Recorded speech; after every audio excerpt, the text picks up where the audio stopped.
Iniling ng PDP laban sa Korte Suprema na baliwalain ang resolusyon nitong inihain ng Commission on Elections kaugnay sa pagpapalawig ng paghahain ng Statement of Contributions and Expenditures o SOSE. Ria Fernandez sa detalye.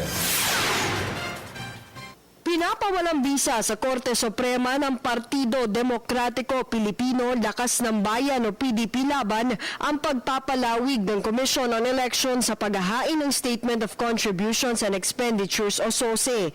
Sa 24 na pahinang petisyon ng partido, hinihiling nito sa kataas-taasang hukuma na mag-issue ng writ of certiorari at ideklarang null and void ang COMELEC Resolution No. 10-14-7.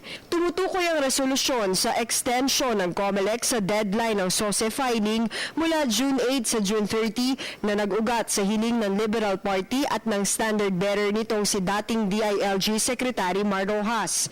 Giit ng PDP laban, nilabag ng COMELEC ang Republic Act No. 7166 na nag-aata sa mga partido at kandidato na ihain ang kanilang campaign expenditure report sa loob lamang ng 30 araw pagkatapos ng eleksyon nang sa gayon ay maiwasan ang pagbabayad ng multa at makauupo sa pwesto ang mga mananalong kandidato. Nilinaw ni Attorney George Garcia, abogado ng petitioner, na hindi target ng kanilang apela ang isang partido o kandidato.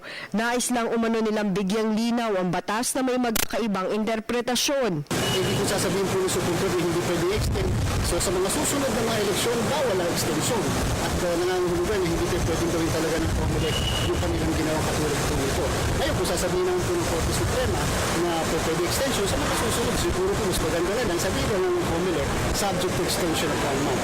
Sakaling manalo sila sa kaso, sinabi ni Garcia na nasa COMELEC na ang desisyon kung anong kahihinatnan sa mga nanalong kandidato ng mga partidong bigong makapagsumite ng SOSE sa orihinal na deadline.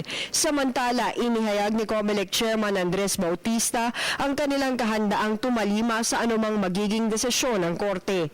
Para sa Telebisyon ng Bayan, Ria Fernandez.